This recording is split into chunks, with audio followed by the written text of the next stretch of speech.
Okay, good morning, everyone. So today we will take the class, okay, on DNA polymorphism. Uh, that is the last topic that we are going to take under the topic the modern taxonomic tool. Okay, we have already gone through the karyotaxonomy, DNA barcoding, protein markers. Now today we will take the what is DNA polymorphism and what are the markers that are used for detection of the DNA polymorphism. Okay, so screen is visible to everyone. Yes, ma'am. Yes, ma'am. Yes, Okay. ma'am. Yes, So ma'am. today we will take the DNA polymorphism. Okay, so just go through the slide. Okay, so just see your left panel. Okay, and anyone can tell me what is common among them? Anyone? Gender, ma'am. All are boys. All are boys. Anything? Actors. All are act Bollywood All actors. are humans. All are humans. Okay, very good. Then in the right panel, All are flowers. all are flowers. कौन से हैं? Anyone? Yeah.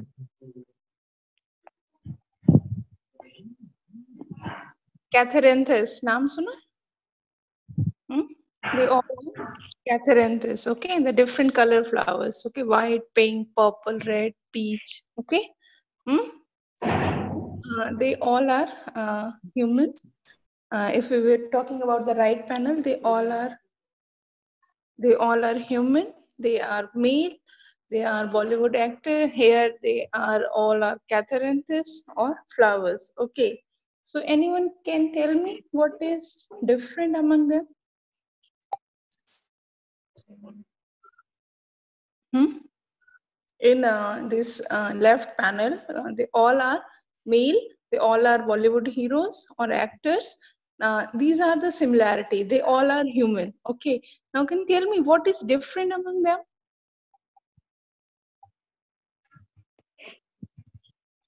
Anyone? DNA, ma'am.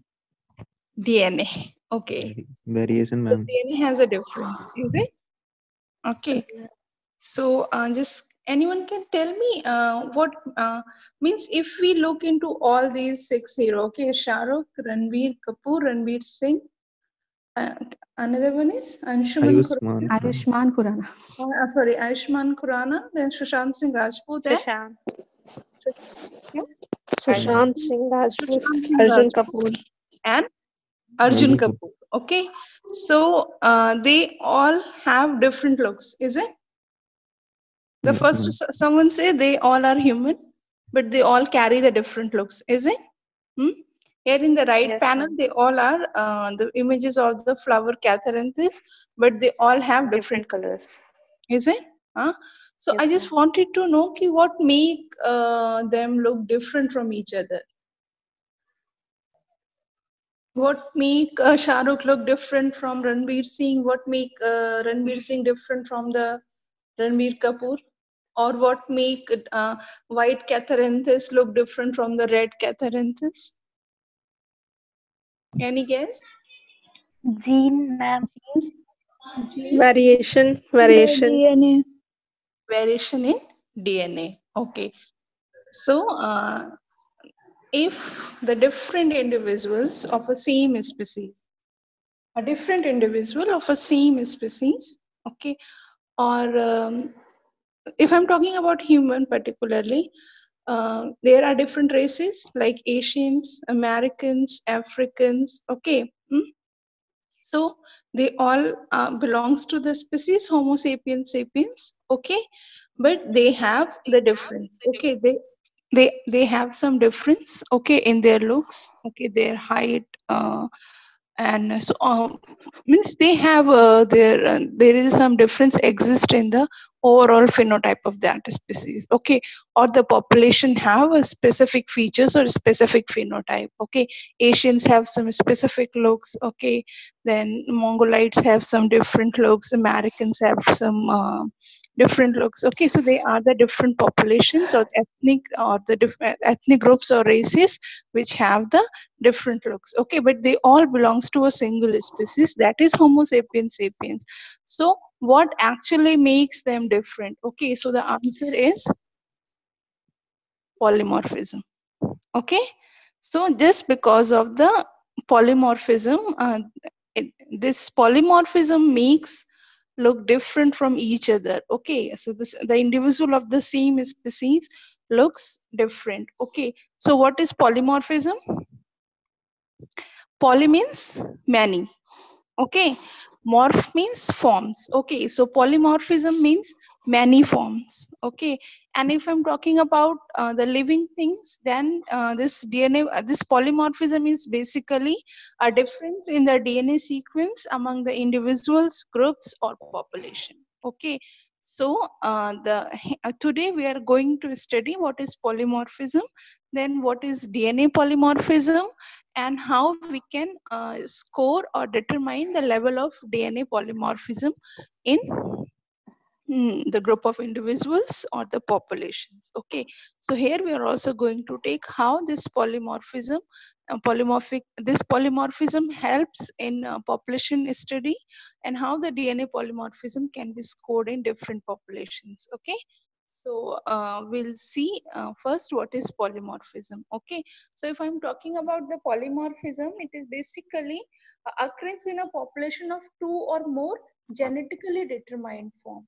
Okay, means there is a two or more genetically determined form, each with a frequency of greater than 1%. Suppose I'm telling there is, suppose 10 there is a one population consisting of 10 individuals or 20 individual. Okay, so what will be the number? 1% of 20 will be equal to 1% of 20 कितना होगा? 0.2 होगा ना? So for the 200, suppose there is a 200 there is a one population which have 200 number of individuals. Okay, so 1% of 200 will be 2, is it? So if I'm talking about a genetically determined or different form, suppose in a one population there is a two form exist, form A and form B. Okay, so if in the 200 individual, if 198 individual are carrying the form A and two individual carrying the form B, okay, then that is known as a polymorphic character. But if there is 199 individual carry the form A and only single individual carries the form B, then it cannot be considered as polymorphism. Why? Because the frequency of the another form, okay, genetically determined form is less than 1%. So if the two or the more form, if any form which is less than 1% of whose frequency is less than 1% in the population, that cannot be considered as polymorphism, that can be resulted from the mutation. Okay, all the polymorphism is actually the mutation only, but if that but if the frequency of that mutation is more than 1% in a population, then only it is considered as a polymorphism. Okay, and this polymorphism present at different level. Okay, so first we talk about the phenotype polymorphism. Phenotype polymorphism means they have different, the same species having different looks. Okay, then the protein polymorphism, the very typical example of the protein polymorphism is ABO blood type or immunoglobulin. Okay, some individual have A and A antigen on the RBC, some have B, some have both A and B, and then O they have a different antigen. Okay, then is the chromosomal polymorphism. That is an example of minor variation in the chromosome structure. Like here you see, this is the homologous chromosome. After GIMSA staining, G band staining, what happened? This region doesn't stain. Okay, this long region is doesn't stain, but here there is some dark stain band. So this is a smaller variation. So this is also a form of the chromosomal polymorphism or the variation. And then last, the DNA sequence polymorphism means the change, okay, or variation in the at the level of ATGC. Okay, so whether it is a polymorphic phenotypic polymorphism or the protein polymorphism, chromosomal polymorphism, or DNA sequence polymorphism, behind all these polymorphism there is basically the change in the DNA. Okay, so the variation in the DNA exists that resulted into the phenotypic polymorphism or the protein polymorphism, chromosomal polymorphism, as well as the DNA sequence polymorphism. Okay, so now we'll see what is DNA polymorphism. So first, the definition of the DNA polymorphism. And this is basically the existence of more than one normal allele at a given genomic locus in a population where the rarest allele having the frequency of more than 1%. If the rarest allele frequency is less than 1%, then it cannot be considered as a polymorphic loci or the polymorphic allele. Okay, it has to be more than 1% of the total population. Okay, so what are the characteristics of the DNA polymorphic loci? The DNA polymorphism, the frequency of the rarest allele is more than 1%. It is inherited in the Mendelian pattern in the families, and there is a no functional consequence. Means they are not responsible for any change in the function or the physiology of an individual. Okay, now what are the major type of DNA polymorphism marker? Okay, so these are some of the major DNA polymorphic markers, okay, which are used to determine the level of DNA polymorphism in individuals. We will take these methods one by one. The very first is the restriction fragment length polymorphism, then the randomly amplified polymorphic DNA, then short tandem repeat polymorphism, and single nucleotide polymorphism. So we will take all this one by one. Okay, so we'll see first restriction fragment length polymorphism. Okay, so in this polymorphism, this is a polymorphism in which if there is a change in the DNA sequence, okay, if there is an existence of the variable form of the DNA sequence in a particular region, okay, so what happened in this polymorphism alter the length of the restriction fragment. Okay, so what is restriction fragment? Anyone can tell me what is restriction fragment? Okay, so before anyone, restriction fragment, what is restriction fragment? Okay, anyone have heard the name restriction endonucleases? Restriction enzymes? Yes, ma'am. Huh? Yes, ma'am. Yes, ma'am. Yes, ma'am. What are restriction enzymes? So before taking the restriction fragment length polymorphism, we will take first the restriction endonucleases or the restriction enzyme. They are basically an enzyme which is secreted by the bacteria, okay, and they recognize some specific base pair sequences that length varies from 4 to 8 base pairs, okay. So in a whole genome, if that particular specific 4 to 8 base pair sequence is present, then only they cut the DNA at that point. Endonucleases means the enzyme which breaks the phosphodiester bond exist in intercalary positions of the nucleic acid. Okay, so here you see this GAA-TTC. This is a 6 base pair restriction sequence which is specific for restriction enzyme EcoR1. Okay, if there is in the DNA fragment, in a length of a DNA or in a gene or in a non-coding region, if there is if in a DNA there is this sequence GAA-TTC and their complementary strand CTT-AAG, if this sequence is present, this sequence will be recognized by the restriction enzyme EcoR1 and it cause the cleavage of, now this fragment is now this whole DNA is fragmented into two. Okay, so this is restriction endonucleases. So now how this RFLP works, the restriction fragment length polymorphism works. What happened if there is a change in that restriction sequence?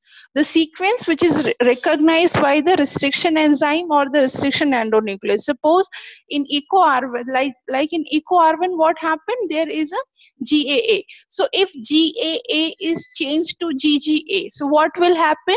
Now at this position EcoR one restriction enzyme will not recognize that DNA sequence. So what will happen? There will be no breakage of phosphodiester bond at nucleic acid. So what will happen? There will be no, so from that, in that reaction or in that sequence, because the sequence variation is there, so you will get only, you won't get two fragments, because EcoR1 is not able to recognize the variable or altered site. Okay, so suppose if you have taken the DNA from two different individual, and if one individual have the EcoR1 restriction site and another individual have mutation or variation at EcoR1 restriction site, you have taken the DNA of both the individual and you have digested with the EcoR1 restriction enzyme. So what will happen? Individual A will generate two bands, two fragments, because EcoR1 has cut the DNA into two fragments. But the individual B, because the EcoR1 site is mutated or there is a change, okay, so what will happen? The individual B have only one fragment. So with this you can determine that yes, this individual have this particular locus is polymorphic in population. Okay, one individual have two band, another have one band. So this way you can identify the polymorphism in a group or a population. Okay, now the characters of the this restriction fragment length polymorphism RFLP, they have two alleles. Okay, and the genotyping of restriction fragment genotyping can be done by the Southern blotting method or the PCR RFLP method. Okay, we'll see it in a detail. You just see there is a target DNA of individual 1, individual A and individual B. Okay, so suppose this is a polymorphic site TAA. If GAA-TTC is present, what will happen? EcoR1 recognize this site because this is the restriction sequence for the enzyme EcoR1. And now two fragments will generate, fragment 1 and fragment 2. And at the same site, if there is a variation, now T is replaced by C. So what will happen if you treat the DNA with the EcoR1, because now this site is changed, this is no more recognized by the EcoR1, so you will get only one large fragment. So this way, the restriction fragment length polymorphism, okay, helps in identifying the polymorphic locus in the population. Okay, so here is another example how it can be seen. Suppose there is a DNA, okay, allele A and allele, this the blue one is the allele 1 and allele 2. Allele 1 means it have one site which is recognized by the particular restriction. This can be recognized by a particular restriction enzyme, and another cannot be. Okay, so here is a cross, means this cannot be recognized by allele 1, cannot be recognized by this one, and allele 2. So here see, if the sample has been digested, okay, if you have analyzed the population, you have taken the different samples, okay, from different people, and then you have digested the DNA sample. So if only allele A is present in the homozygous condition, means the particular individual, both the chromosomes have allele 2 or the pink allele. So what will happen? Means two fragments will form, one 3 kb and one 2 kb, because this is the site. So the 5 kb fragment is digested into two size of fragment, 3 kb and 2 kb. So what will happen? You will get, if an individual have the pink allele in a homozygous, there will be two bands, 3 kb band and 2 kb band. If there is a heterozygous condition, allele 1 and allele 2 both are present, then there will be three fragments, one 3 kb, one 2 kb and one 5 kb. And if an individual have homozygous for allele this allele, then what will happen? There will be only one fragment for the 500 kb. Okay, so by this restriction fragment length polymorphism method, we can determine the genotype, okay, whether this particular loci is a homozygous or the heterozygous. Is it clear to everyone? Yes, ma'am. Yes. So next, how this happens means how the restriction fragment length polymorphism happens in the individuals.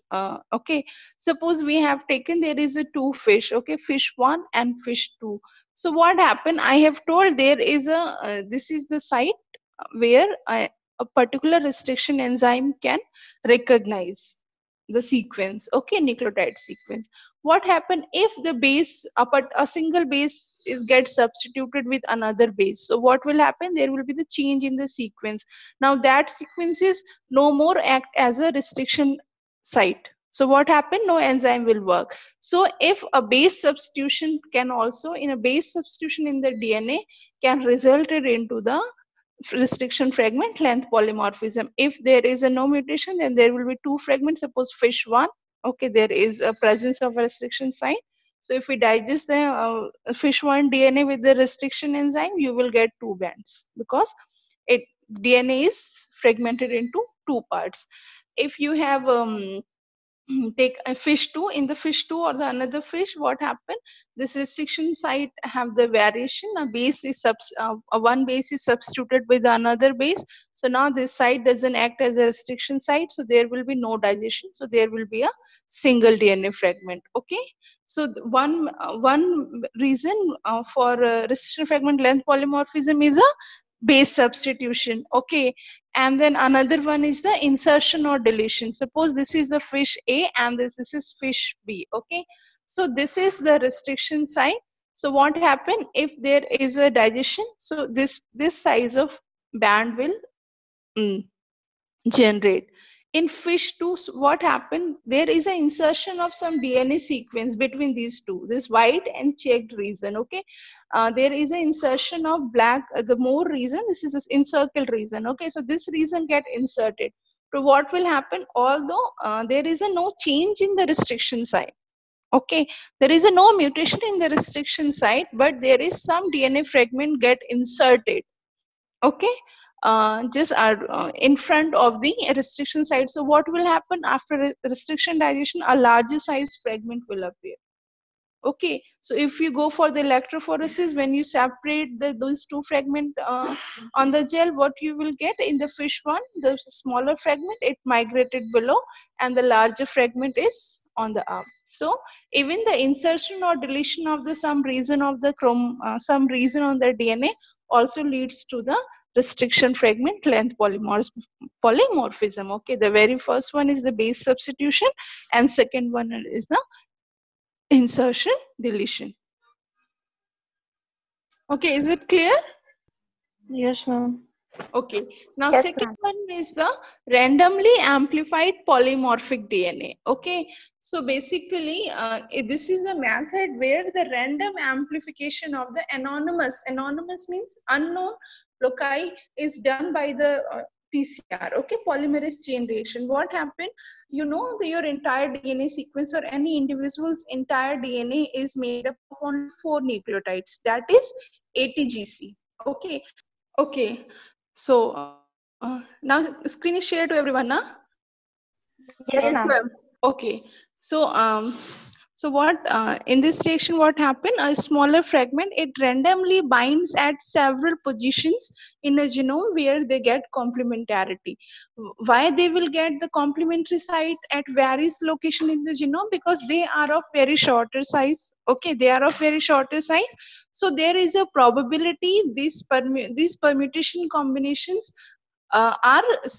means the primer will get several locations. Okay, so it get bind there, and when you provide this reaction in a tube, okay, where the DNA polymerase or tag DNA polymerase is there, primer is there, and other essential components like DNTP mix and some enzyme activators are there, so the reaction will perform. So it binds because your primer had bind at several sites, so it will result into several amplified fragments. Okay, several amplified fragment. But if the genetic variations occurs between the taxa, between the individual, between the population, so what will happen? There will be the variation in the primer binding site. So if there will be the variation in the primer binding site in the genome, then what will happen? There will be the variation in the amplified product length.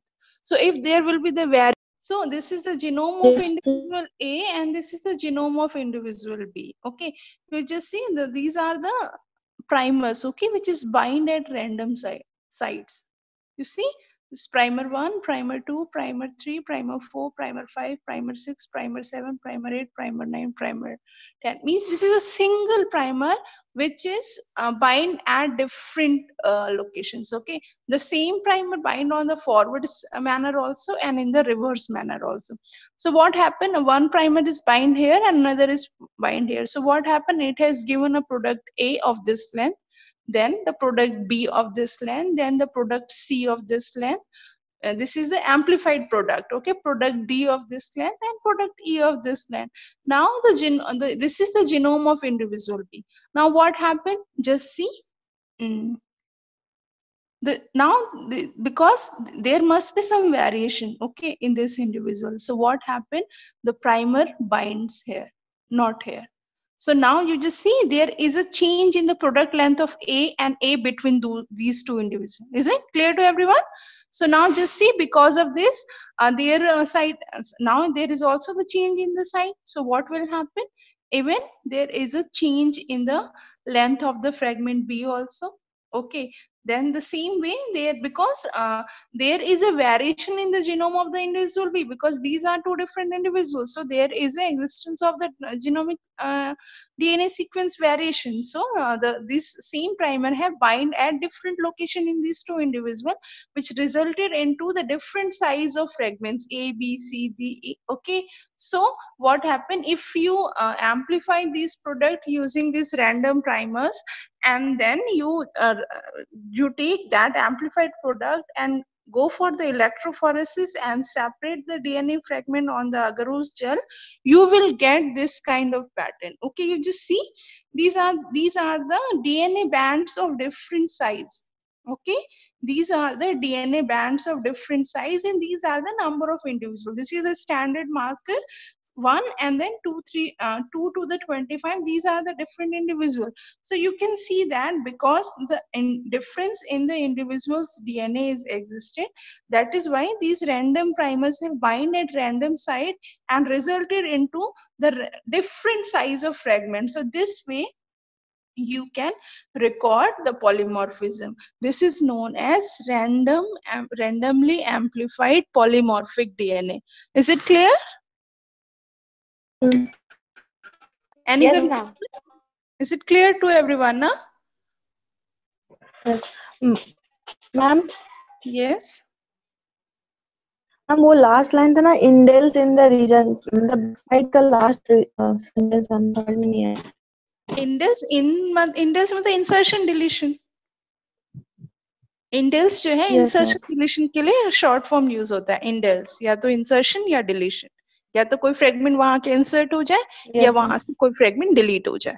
ठीक है.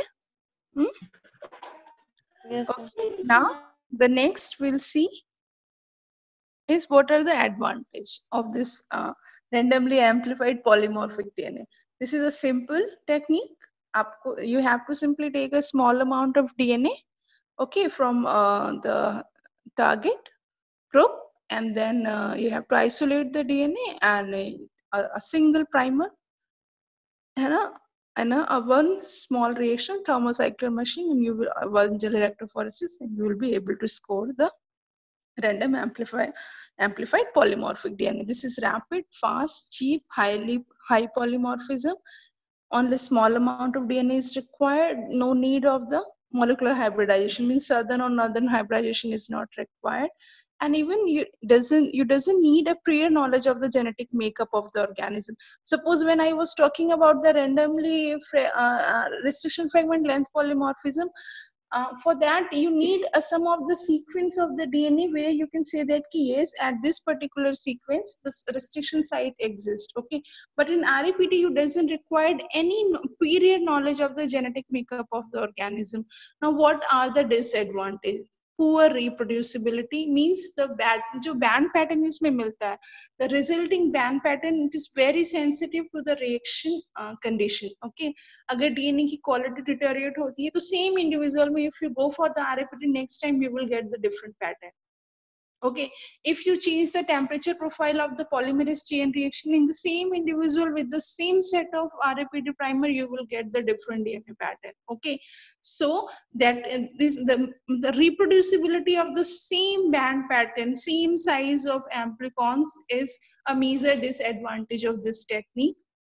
Then this is a dominant marker. It means you cannot differentiate between the homozygous heterozygous states. Okay, and this is a less sensitive marker. So these are some of the disadvantage. Now the another marker is the short tandem repeats or short tandem repeats or short tandem regions, or the short tandem repeat polymorphism. They are also known as a microsatellite. Okay, so suppose how this there is a polymorphism occurs in terms of short tandem repeats. Suppose there is an individual one which have a repeat of AATG. Means this is AATG followed by AATG, AATG, AATG, AATG, AATG, and AATG. So this AATG is repeated 7 times. So this short DNA sequence is repeated 7 times in one individual. And here 1, 2, 3, 4, 5, 6, 7, 8. In another individual, that repeat is 8 times. Okay, so this resulted into the variation between 2 individuals or 2 samples. Okay, so this is basically a short random repeat polymorphism. The short nucleotide which exists as a several repeats. Okay, and if there is a variation in the number of repeats, that leads to the polymorphic condition in comparable population. Okay, here you see if both allele are of same length, then this is known as a homozygous. Means both allele of an individual have 7 repeats, then it is known as a homozygous. Or both the individual have a 8 or 8 repeat, that also known as a homozygous. But if an individual have 1 7 repeat allele and another 8 repeat allele, then it is a heterozygous. So this is a codominant marker where you can score homozygous as well as the heterozygous alleles. Okay, now they are also known as SSR, simple sequence repeat, variable number of tandem repeats, and short tandem repeats. Okay, this is synonymous. Okay, now so in the tandem repeat, the size of the base which repeats several times varies from 1 to 6 bases. This is very high polymorphic and can be analyzed with the help of PCR. Okay, in this allele, okay, at locus means if individual allele at a particular locus in a chromosome or a genome, they have only the difference in the number of tandem repeats. Okay, some individual have one allele have 7, suppose, or 10, so another allele have 11. Okay, then this is a powerful marker for quantifying the genetic variation within and between the population. So where we see, just see, this is the example of the short tandem repeat. Suppose this is CA. CA, CA, CA, CA, CA, CA, CA. So here CA is repeated 7 times. Okay. In some individuals, CA is 10 repeats of CA. In another, there is a 12 repeat of CA. And then 14 repeat of CA. So what happened? There is the multiple alleles. Since a single individual have a multiple allele, one have a 7 CA or the 10 CA also, the 12 CA also, or 14 CA also. That's why this is a highly polymorphic and highly informative polymorphic DNA polymorphic marker. So just see, suppose if I'm talking about different alleles in the same individual. If there is a fragment of 200 base pair, 100 base pair here, 100 base pair here, and in between this there is a CA, CA, CA, CA, CA for 5 times. So CA, CA, CA, CA 5 times means one fragment will be of 210 base pair. So if an individual or one have CA 5 times, okay, so allele 1 have 210 base pair long fragment. If this CA has a 6 repeats, then the allele 2 have 212 base pair long fragment. If 7 repeats, then it will be a 214 base pair. If 10 repeats, it will be 220 base pair. Okay, so of individual with variable number of repeats from 5 to 10, so you will, after amplification, after PCR amplification, you will get different size of fragments. Okay, 220 to 220. Okay, so this way the polymorphism between the population or within the population can be determined. Okay, just see, if there is an individual with only 6 repeats, then one band, there is an individual which have 7 repeats and 5 repeats. There is some which have 8 repeats or 9 repeats. Okay, then 10 repeats. So this is how you can score the different alleles in a different individual of a population. So now, as I have told, they are also known as a microsatellite marker. Okay, yes. Anjali is asking whether the base pair number will be constant or vary. Okay, it varies. It varies from 1 to, in the very in the previous slide I have told, this varies from 1 to 6 bases. Okay, suppose if I'm talking about one repeat, suppose if I'm talking about a CAA, then I'm only considering dinucleotide repeat. If this is CAA, then it is trinucleotide repeat. If it is CCAA, then it is tetranucleotide repeats. Okay, so it varies. It doesn't mean it always be a dinucleotide condition or the trinucleotide. It may be dinucleotide condition, it may be the trinucleotide condition, tetra, penta, hexa. Okay, so it varies. Okay, Yeah. is it clear?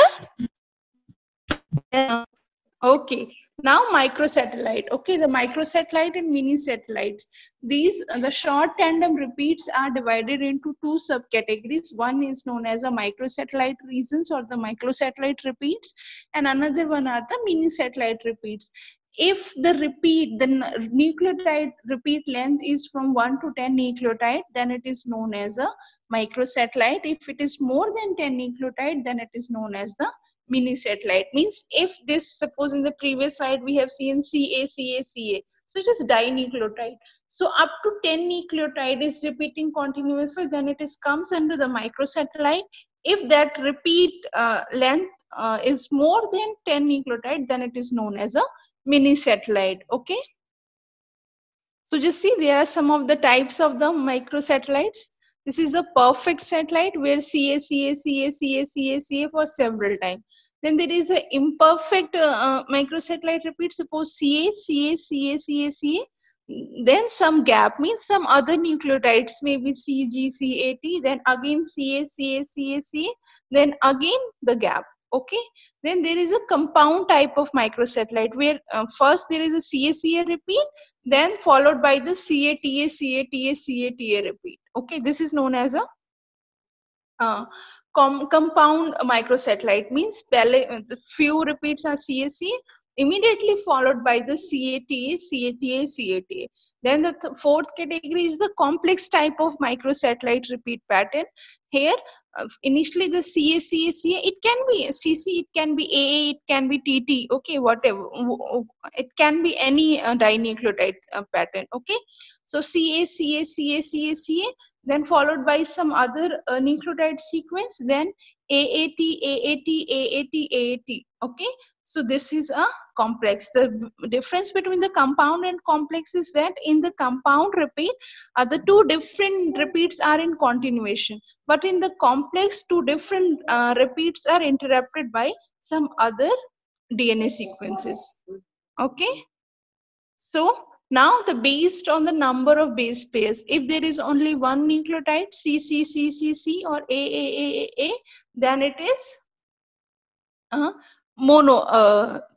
mononucleotide repeats. If there is a 2 CA, it is known as a dinucleotide repeat.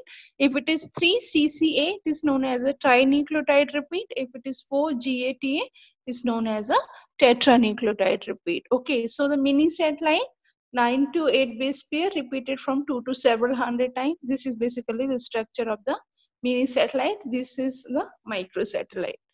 Then what are the properties? The very first property, this is a codominant marker, means you can determine both the homozygous and heterozygous allele condition. Okay, the polymorphic loci with the allele number can goes up to 14 to 14, okay, per locus. 14 to 15 per locus, okay, and this region is basically the non-coding region, okay, so it is independent of selection, okay. And the very important thing about the microsatellite is the flanking region. Flanking regions, the region upstream and downstream of the repeat. The upstream region of the repeat and the downstream region of the repeat is known as a flanking region, जो आपके microsatellite के दोनों तरफ है. Okay, so these flanking regions are highly conserved in related species. Means if I'm talking about suppose if I'm taking a population of Labiorhoita, so suppose 100 individual of Labiorhoita, they have they all have a microsatellite repeat of CA. Okay, so different individual have different number of repeats. Some have 10 repeats, some have 20 repeats, some have 15 repeats, some have 30 repeats. But all 100 individuals, they have the same sequence which is flanking this repeat region. Means the upstream and downstream region of this repeated sequence are conserved same in all the individuals of Labiorhoita. So this conserve flanking region means conserve upstream and downstream region help in determination of this polymorphic loci. How? Because the flanking region, the upstream and downstream region are highly conserved. Okay, only the difference exists in the number of repeat. Okay, so what happened if the flanking region are conserved, we can use the primer from there. So primer bind, we can design the primer from the flanking conserved region. So in the polymerase chain reaction, what will happen? The primer will bind on the conserved flanking regions. Okay, so single primer can bind or amplify in all the individuals of a same population. Okay, or all the related species. If I'm talking about the different species, so what will happen? So the amplification will occur, but the fragment length will be different in different individual because different individual have different number of repeats. So some individual have the 210 BP repeat, another have 220, so another have 230 base pair. Okay, see, and the polymorphic loci. So just it can be used for analysis of genetic diversity, population genetic structure, genome mapping. Okay, because this is a codominant marker, so it can be used in the systematic parentage identification, germplasm conservation, as well as the breeding program of the fishes. Okay, now the fourth DNA polymorphism is the single nucleotide polymorphism. Okay, so as the name suggests, single nucleotide polymorphism means variation of only one base pair on one polymorphic locus. This is the most simple form of the DNA polymorphism exist in the individuals. Okay, so we can describe this single nucleotide polymorphism is a polymorphism which is caused by the point mutation, means a variation at one base pair that give rise to the different alleles containing alternative base at a given nucleotide position within a locus. Okay, so they are the most abundant polymorphism in any organism. Okay, and they are also a codominant marker, means we can analyze both the heterozygous and homozygous allele with this polymorphism method. Okay, so this can be detected by the nucleotide sequencing. Okay, suppose here you can see this green color representing A. Okay, so in the individual A, there in one individual at this position there is a nucleotide A, but in the another individual there is a nucleotide G. Okay, so here you can see one have a G, here is a A, here is a C, here is some other nucleotide, okay, G. So this way we can determine the single nucleotide polymorphism simply by the nucleotide sequencing. Okay, this ideal DNA markers we have already gone through. What should be the property of the ideal marker in the protein enzyme class? Okay, but we again just quickly go through this. It should be polymorphic and evenly distributed throughout the genome. Okay, it provides the adequate resolution of the genetic differences, generate multiple independent and reliable markers, repeatable with assay, people, machine, and lab, means reproducibility is must.